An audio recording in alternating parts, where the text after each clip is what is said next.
Bismillahirrahmanirrahim. Assalamualaikum warahmatullahi wabarakatuh. Alhamdulillahirrabbilalamin. Segala puji bagi Allah. Allahumma sholli ala sayyidina Muhammad wa ala alihi wa sahbihi ajmain. Salam dan salawat terlimpah kepada Rasulullah sallallahu alaihi wasallam.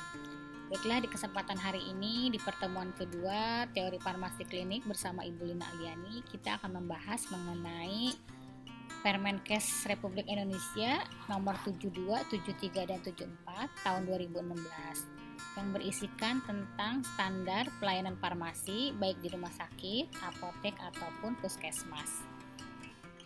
Kita akan awali dengan Permenkes RI nomor 72 lebih dulu, yaitu standar pelayanan farmasi di rumah sakit. Dalam standar pelayanan farmasi ini ada beberapa poin yang penting. Salah satunya adalah tujuan, di mana tujuannya sama baik untuk rumah sakit, apotek ataupun puskesmas.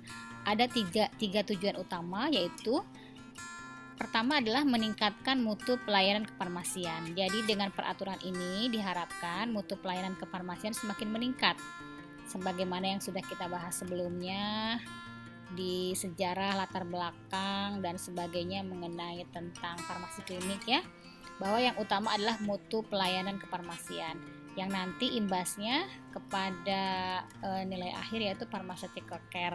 Ternyata kalian pun memiliki mata kuliah khusus ya mengenai pharmaceutical care. Berikutnya adalah menjamin kepastian hukum terutama bagi tenaga kesehatan yang bekerja, karena dengan demikian ada rambu-rambu atau ada poin-poin sebagai pembatas di mana tenaga kesehatan bekerja melakukan sebagai profesinya begitu ya. Dan yang terakhir adalah melindungi pasien dan masyarakat terutama dari penggunaan obat yang tidak rasional. Pasien seperti ya. Jadi keselamatan pasien itu yang diutamakan. Itu sama baik rumah sakit, kemudian apotek ataupun puskesmas. Adapun jenis pelayanan kefarmasiannya itu sendiri ada dua, yaitu pengelolaan sediaan farmasi, alat kesehatan dan bahan medis habis pakai. Di sini itu meliputi dari mulai pemilihannya, kemudian dilakukan perencanaan, kemudian pengadaan, penerimaan, penyimpanan, pendistribusian. Tidak lupa ada poin pemusnahan dan penarikan, serta pengendalian, dan yang tak kalah penting adalah administrasi.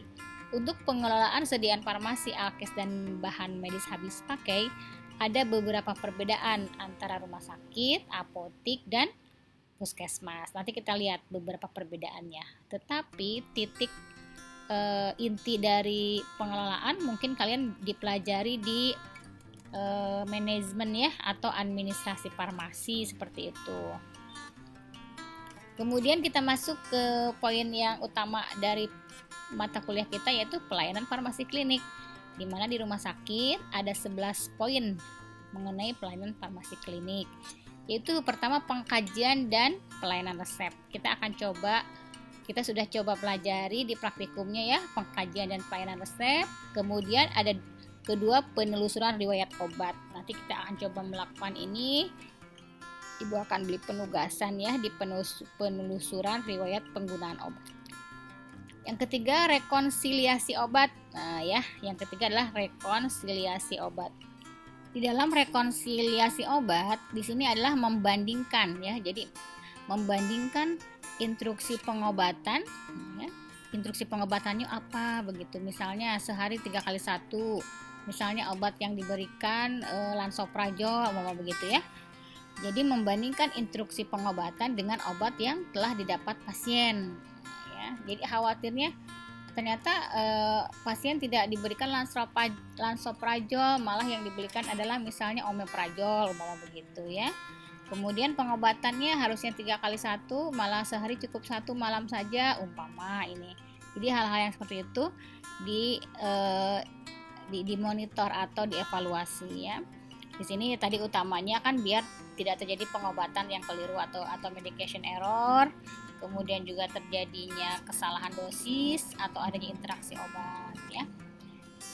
Di sini ada beberapa tujuan rekonsiliasi, yaitu bahwa informasi tentang obat itu adalah akurat ya. Salah satunya ketika kalian memperoleh informasi mengenai obat, ada di sebuah situs atau jurnal yang valid begitu ya.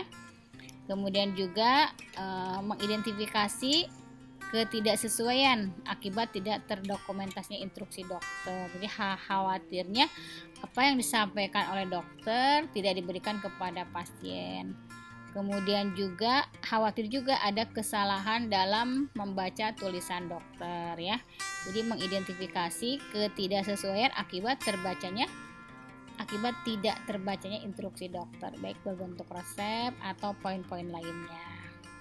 Berikutnya adalah yang keempat, pelayanan informasi obat itu sendiri atau PIO ya. Nah, pelayanan informasi obat salah satunya mungkin di bidang di bagian Kemenkes ya. Ada brosur-brosur, kemudian juga ada pamflet atau ada situs tersendiri yang bisa kita jelajahi untuk melihat berbagai macam jenis obat, terutama obat-obatan yang beredar di Indonesia begitu ya. Nah, di sini kegiatan penyediaan dan pemberian informasi juga rekomendasi obat akurat ya, tidak bias, meskipun ada kalanya di dalam informasi obat ini kebanyakan juga yang terlibat adalah beberapa pabrik besar farmasi sekalian mempromosikan obatnya. Itu tidak bisa kita hindari ya, seperti itu.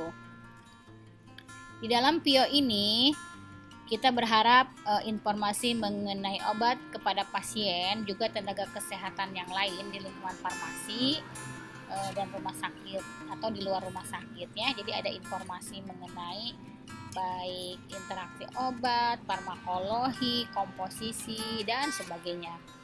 Kemudian juga berharap dengan adanya PIO ini sebagai bentuk atau wadah ya untuk membuat kebijakan yang berhubungan dengan obat atau sediaan farmasi itu sendiri, alat kesehatan, bahan medis habis pakai, terutama juga nanti bagi komite atau tim farmasi dan terapi. Jadi ketika mau membuat buku formularium rumah sakit ya, jadi buku panduan obat-obat apa saja yang akan diresepkan oleh dokter di rumah sakit, maka perlu informasi obat yang akurat.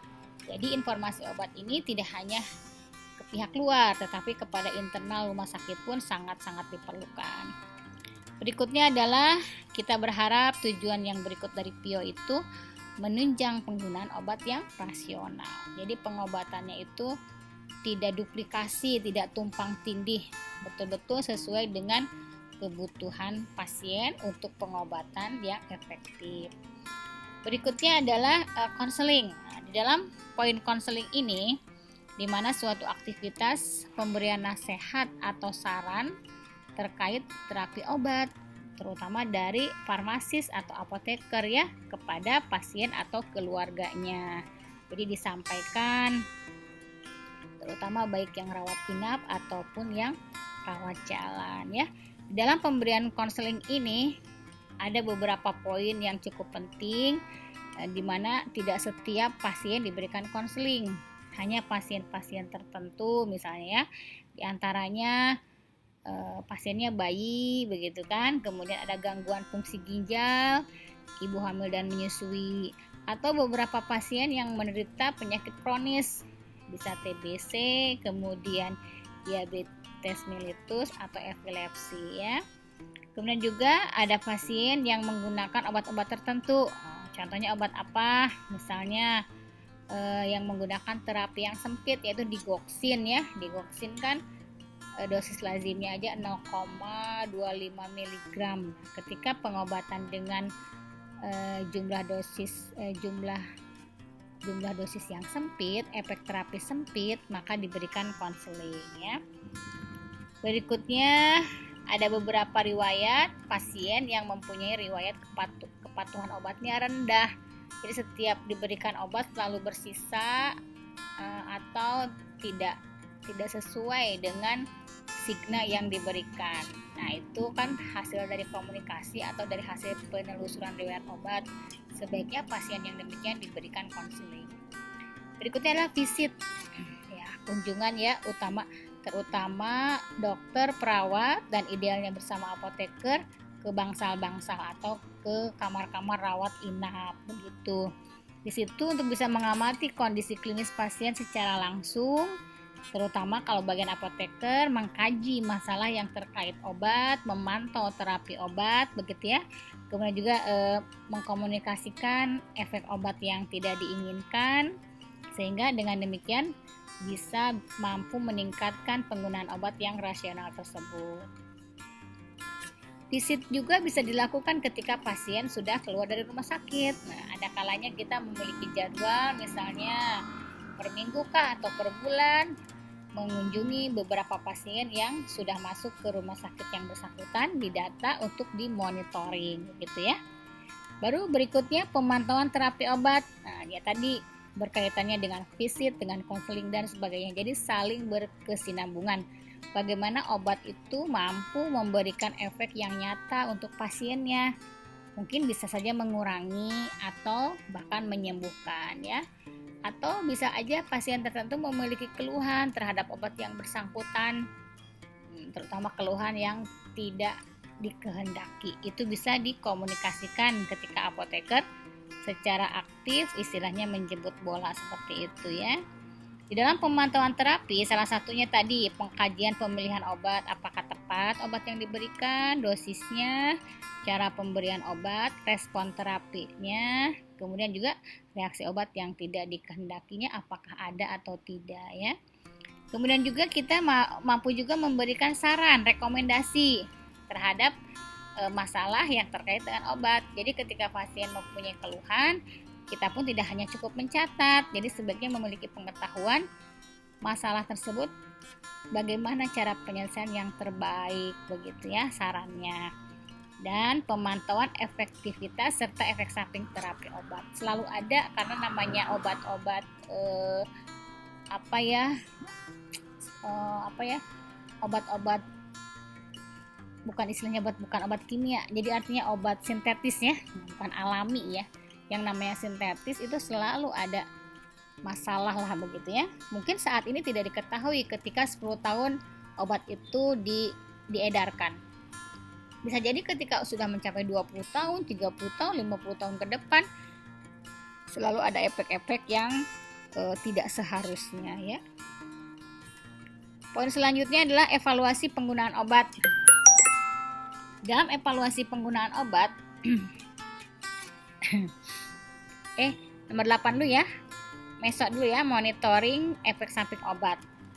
Monitoring efek samping obat ya, otomatis kita ingin memonitor, kita ingin mengamati adakah efek samping yang terjadi pada suatu pengobatan, sehingga diharapkan penanggulangannya bisa sedini mungkin. Khawatir memiliki efek ya, kalau kematian mungkin ibaratnya sudah selesai ya.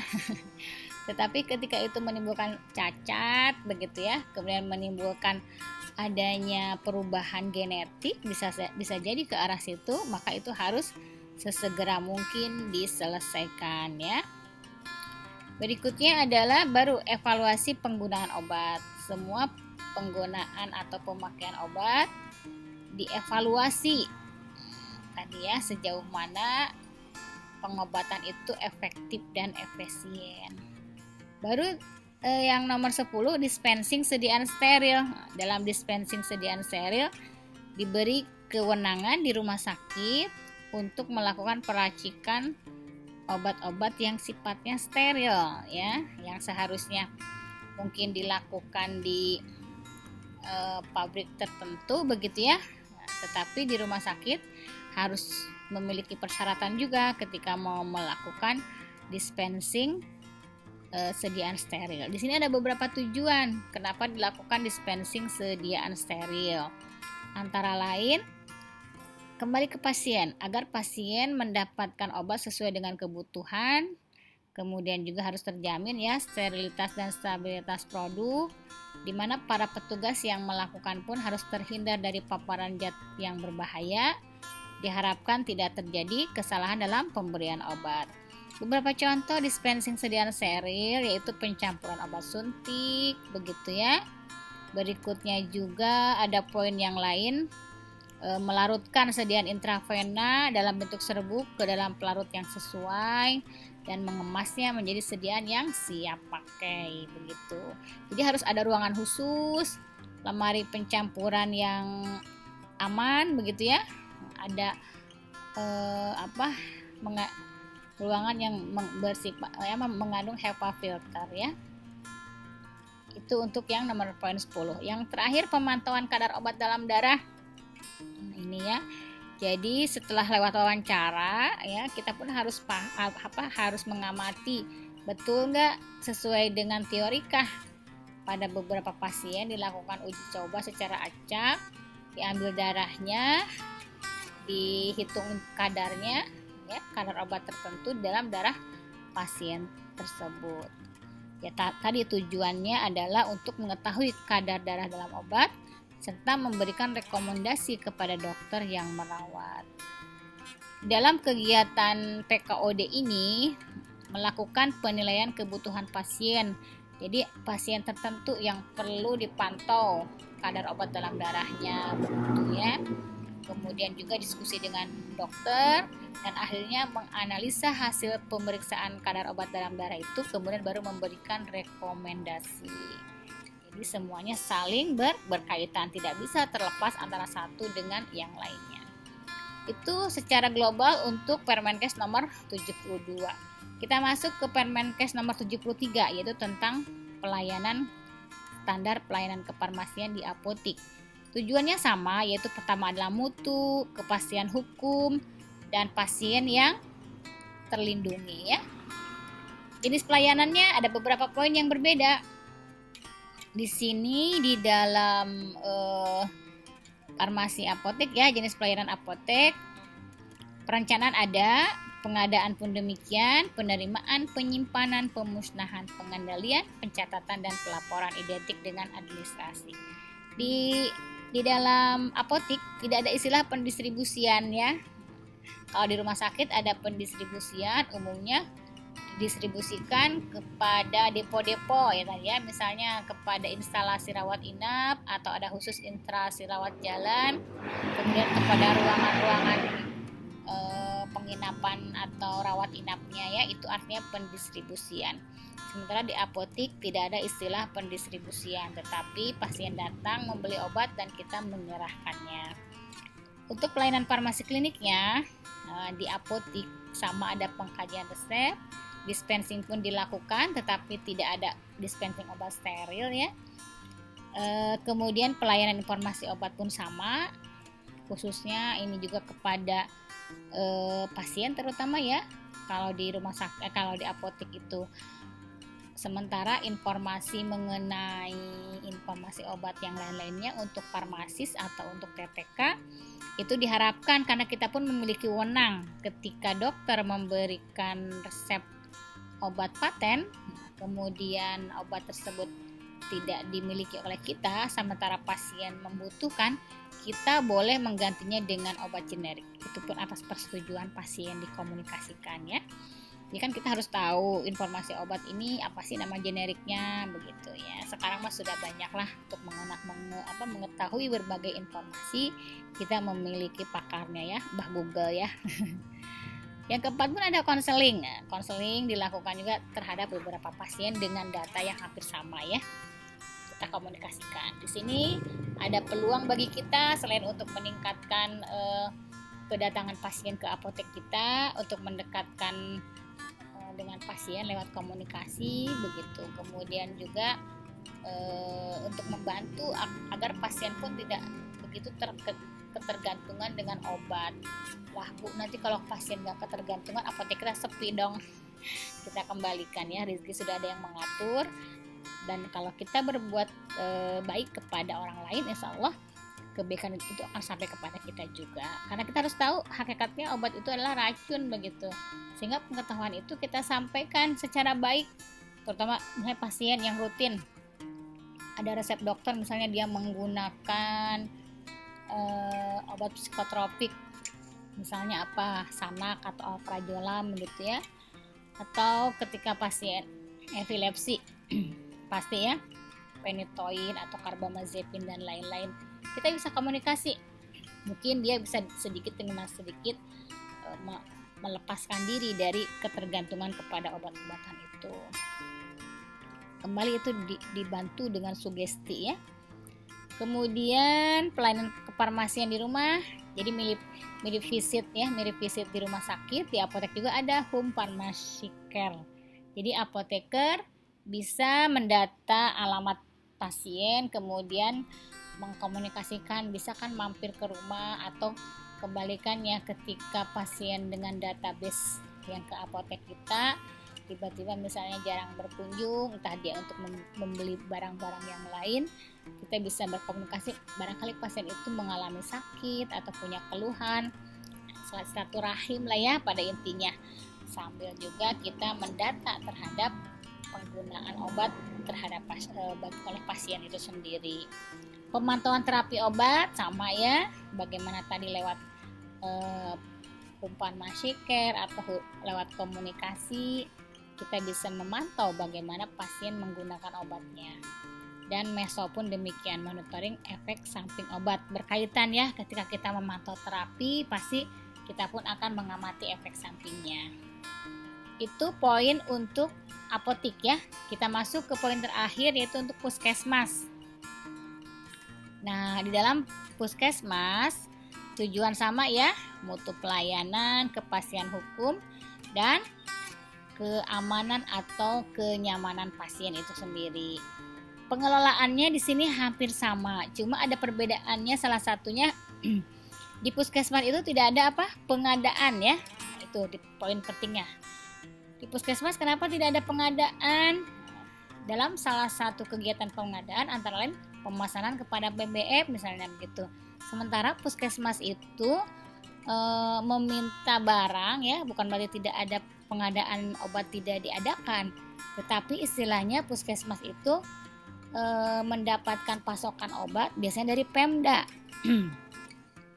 Jadi karena penanggung jawab puskesmas itu bagiannya dengan dinas kesehatan di bawah wewenang pemerintah daerah, dan dinas kesehatanlah yang memasok kebutuhan obat puskesmas. Tetap datanya puskesmas yang mencatat butuh obat apa saja, kemudian tembusan atau disampaikan kepada dinas kesehatan dan bupati mungkin ya, baru diberikan obat-obatannya kepada puskesmas. Jadi banyak obat bantuan, baik bantuan daerah, pusat, dan sebagainya ya. Baru dalam pelayanannya kita melihat hampir sama ya. Ada pengkajian resep, penyerahan obat, dan pemberian informasinya itu pasti. Kemudian juga kembali pelayanan informasi obat baik untuk internal maupun eksternal. Ada konseling. Nah, di puskesmas ada istilahnya ronde ya, ronde. Sama visit pasien ya.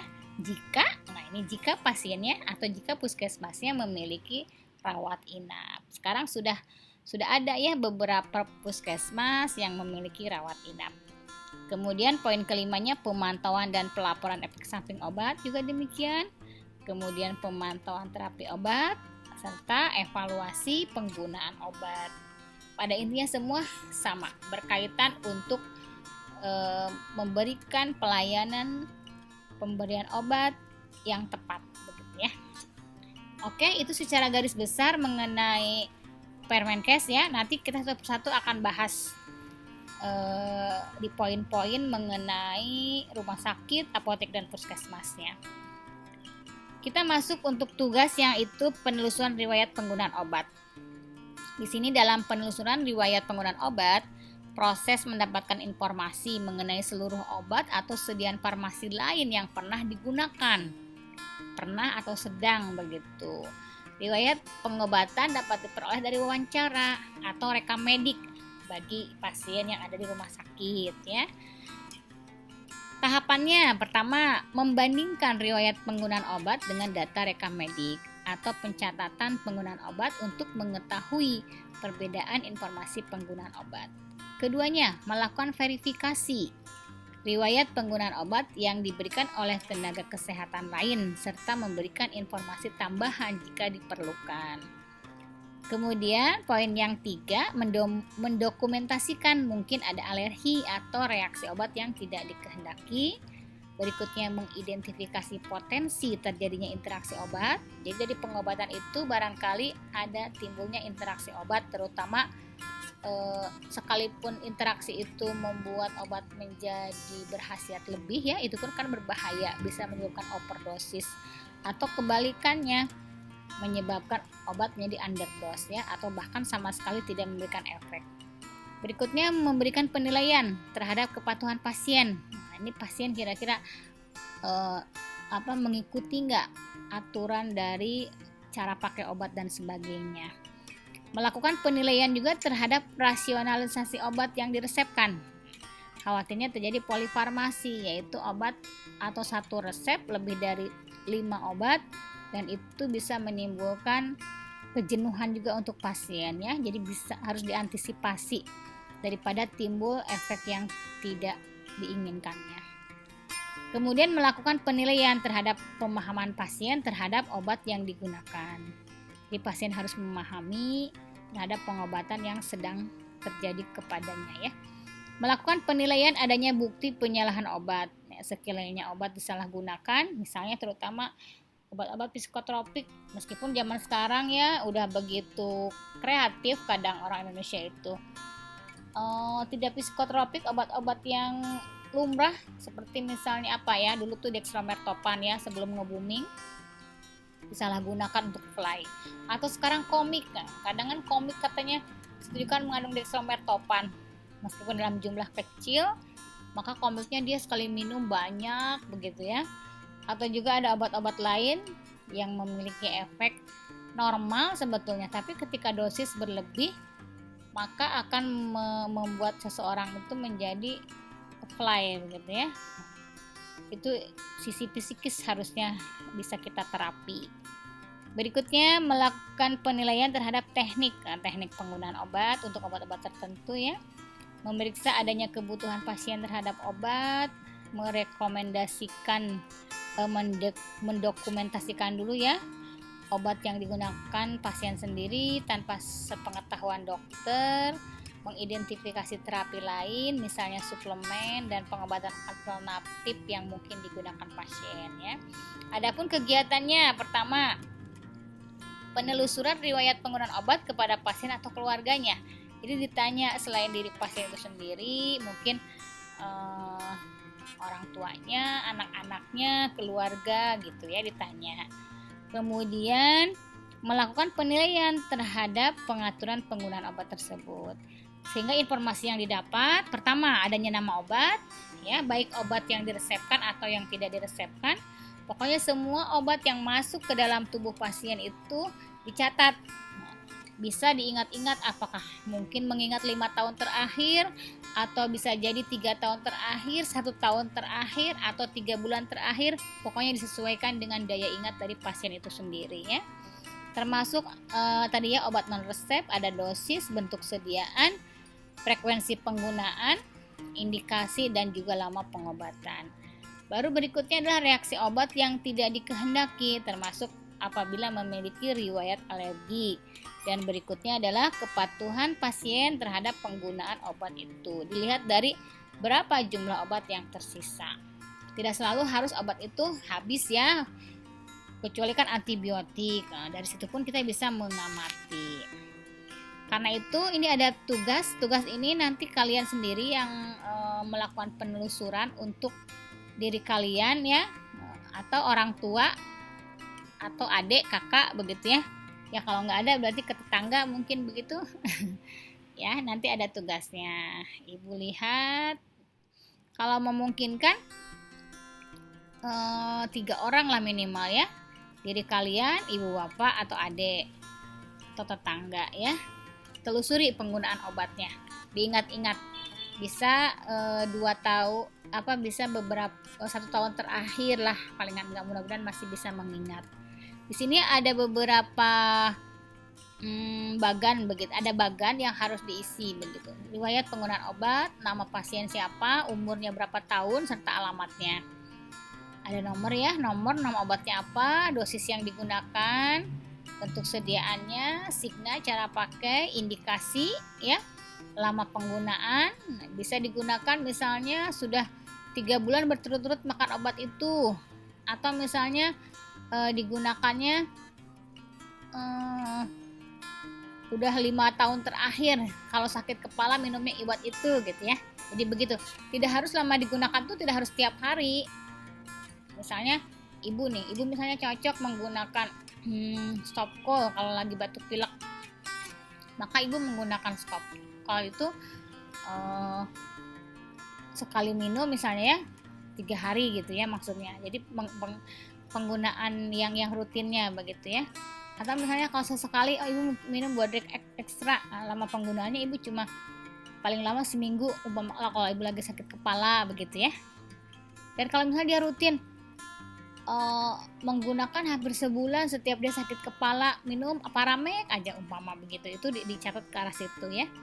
Dan kira-kira ada reaksi yang tidak dikehendaki nggak? Misal tiba-tiba menjadi lama-lama tidak mempan, 1 Paramek harus 2 umpama. Kemudian atau adanya efek samping sesekali menjadi mual misalnya gitu, atau sesekali malah menimbulkan gatal umpama ya. Dan kita bisa mengamati sisa obat yang didapat berapa, apakah masih tersisa. Misalnya Paramek sekali beli 5 strip, digunakan setiap hari hampir sekali minum 3 hari misalnya, ternyata memiliki sisa obat sekian. Kalau sehari 2 kali aja, 2 kali 5 hari 10 Paramek yang diberi misalnya 20, berarti memiliki sisa 10 tablet lagi. Itu bagi dia mungkin untuk cadangan lah, jika sesekali sakit kepala dia bisa minum obat lagi begitu ya. Ibu sudah buat bagan wordnya, nanti kalian bisa sesuaikan, diisi dari situ ya. Baiklah, mungkin itu saja yang bisa ibu berikan. Lebih kurangnya minta maaf. Wabillahi taufiq wal hidayah. Wassalamualaikum warahmatullahi wabarakatuh.